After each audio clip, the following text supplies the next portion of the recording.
Professor Thuli Madonsela. She is the lecturer on constitutional law. Prof, good morning to you. I know that you are pressed for time, and so I'll be quick about this.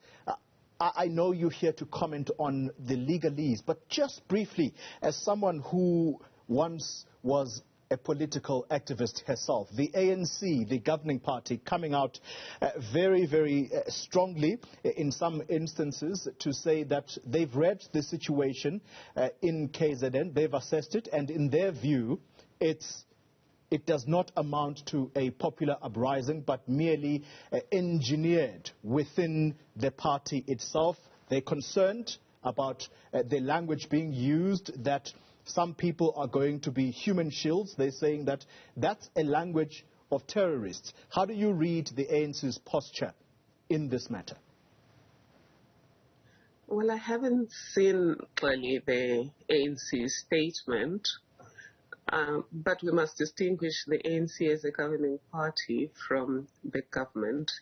The government should take all threats seriously. That what's happening in KZN is orchestrated by leaders. There's no question about that. But it still has to be sorted out. You remember in the animal farm that when Napoleon starts seeing that things are turning against him, he mobilizes the very same animals that he's been starving to protect him. Very interesting indeed. Prof, let's then get into the legalese, which is why we brought you here. The High Court in Pietermaritzburg, you stated very clearly on Sunday during that panel discussion that that court does not have jurisdiction to hear a matter of the apex court. The question I have for you then is that should that court have refused the overtures from the former president in his application to try and stay his arrest warrant, or does it not have any other decision except to entertain the former president, I guess, in the process of the courts wanting to present themselves as having been fair to the former president? Well, you're right. The last part of your statement is correct. I think courts in times like this, and generally at all times, have to not only make sure that justice is served, they have to make sure that those who are dissatisfied with the system do not feel that they were treated badly. And therefore, I think it was correct that the former President Zuma has been given a hearing by both courts. I do think the Pietermaritzburg court has no jurisdiction. The hierarchy of our courts is very clear in the Constitution.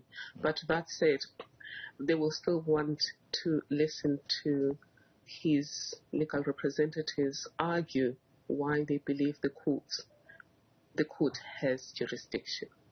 Prof, finally, and very briefly as I let you go, the Constitutional Court, there is a view by some that by agreeing to hear the former president on this rescission application, when in fact it pursued him for a number of weeks to say, give us your side of the story, and even going as far as to say, tell us what sentence you would deem appropriate should you be found in contempt of court. And he ignored all of that, only to come now when he is faced with the prospect of prison. I don't know if the Prof is still there. I see the picture has gone off. But Prof, I'm told you're back. Simply, did the Constitutional Court blink here by giving the former president an ear as far as trying to rescind the imprisonment element of the judgment? It's not a battle of words between the Constitutional Court and former President Zuma. There's no doubt that the Constitutional Court is the apex court, and it has an ultimate say on what is lawful and what is not, what is constitutional and what is not. But it has to make sure, again, that justice is not only done, it is seen to be done. His application doesn't have much merit the way I see it. He contradicts himself. His public statements also contradict himself. In some instances, he said he left because he was going to take his medicine. In some instances, he says he left because he was unhappy with the way he was being treated. In some instances, he says he didn't respond to the Constitutional Court because he didn't have legal fees. But in some instances, he said he didn't respond because he didn't want to recognize it because it was in cahoots with Judge President Zondo. So the merits are a little bit sketchy, but we are talking about an elderly person at 79. We are talking about a human being. The Constitutional Court has to exhaust all possible avenues for justice before it makes its final decision. Prof, I couldn't have asked for a better time for you to end this, but I will take one more chance, just one final one.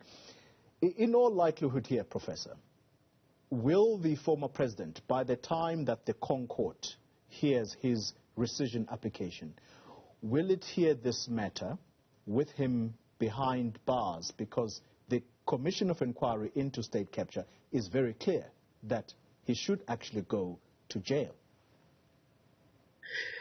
I don't know. Ordinarily, he would have had to be in jail unless the Constitutional Court grants a stay of execution of his own judgment. However, I know that the Minister of Police, who unfortunately was thrown into this by the Constitutional Court itself, has now approached the Constitutional Court to say, in his view, he would want to wait until the proceedings are exhausted, but he seeks guidance from the Constitutional Court. I think it was said that the Minister of Police was involved. The instructions, if I had given the instructions, I would have given them to the police commissioner, not to the minister, because by placing him in this, he's politicizing this, and he probably doesn't want to be caught in that. Very interesting indeed. And having had that very conversation with the police minister, he's clear that if there is no further communication from the courts, he has no choice but to effect that arrest on Wednesday, at least in the evening. Professor Madonsela, thank you as always for availing yourself. Thanks indeed for your insights.